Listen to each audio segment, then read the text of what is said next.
Hey there guys, this is Gaming Observer here to review Arkham City for PlayStation 3. I'll start out by saying I apologize for the image quality here with the gameplay. I still need to get a capture card, but regardless, at least you guys can see a little bit of it. I'll start off by saying that this is an excellent game that definitely lives up to the hype. The combat system is fluid. Everything about it is just very streamlined, and overall it's just a blast and very enjoyable to play.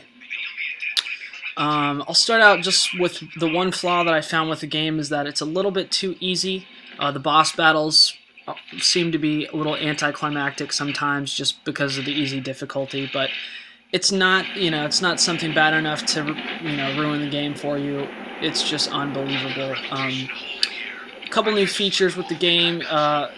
Compared to Arkham Asylum, it is more of an open world game now. It's a lot more open than the first game was, so it's a lot of fun to roam around. You can go find side quests, which is a lot of fun as well. It's something that you couldn't really do in Arkham Asylum. And being with the new open world, there's got to be a good way to get around it quickly, and thankfully Rocksteady Studios has implemented a new gliding feature, similar to the gliding that was in Arkham Asylum, but it's just you'll be using it a lot more often to get around with your zip line, and it's extremely fun. And a lot of people have compared it to like the web slinging in Spider-Man, but in my opinion, I think I enjoyed the gliding even more. You'll be, taking dives to go down and gain momentum, and you can shoot right back up and launch yourself into the air. So the transportation system in this game is great. The biggest strength of Arkham City as Arkham Asylum is the melee combat is probably one of the best melee systems in gaming today, with a lot of awesome counters, tons of combat animations, and overall it really makes you feel like Batman. And of course the gadgets are back. They've added a lot of new gadgets, including an improved zipline. Some of the gadgets I don't really want to explain because it'll probably it'll probably give you some spoilers as far as the villains go. So I won't go too much into it, but I will say that there are a lot of cool gadgets, which makes for a lot of variation in the combat. Arkham City is a decently long game. The story mode will take you roughly somewhere in between 15 to 20 hours probably to complete. And as far as when you're done, it will shoot you back into the game world so you can complete your side missions and Riddler challenges, which, by the way, there are over 400 of. So it's a whopping number of Riddler challenges there to keep you busy for a while. And of course, similar to Arkham Asylum, they've added the Riddler's Revenge challenge maps. So those are a lot of fun. Just as usual, a lot of them are based on melee combat, similar to Arkham Asylum. So it's a ton of fun to go through the challenges and try and boost your score each time. It's heavily addicting.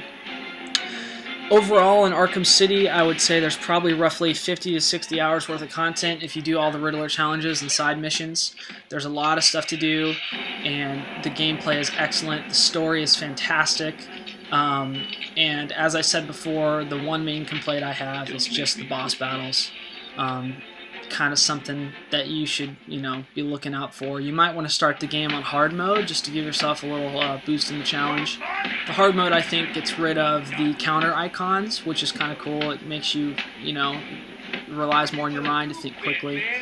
So you'll need a lot of hand-eye coordination for the combat if you put it on hard. So that's definitely something you might want to do. Overall, guys, Arkham City is an amazing sequel to an already amazing game that was Arkham Asylum, and even if you aren't a fan of Batman, you'll still get so much enjoyment out of this game. And if you're a fan of the first one, obviously, it expands on it in so many fantastic ways, and there's no reason why you shouldn't be picking up Arkham City this year. Even with all the good games coming out, Arkham City will probably stand above them in terms of gameplay and graphics, which utilizes the Unreal Engine. So you'll get similar visuals to that of Gears of War and stuff. Definitely comparable to some of the best looking games this generation.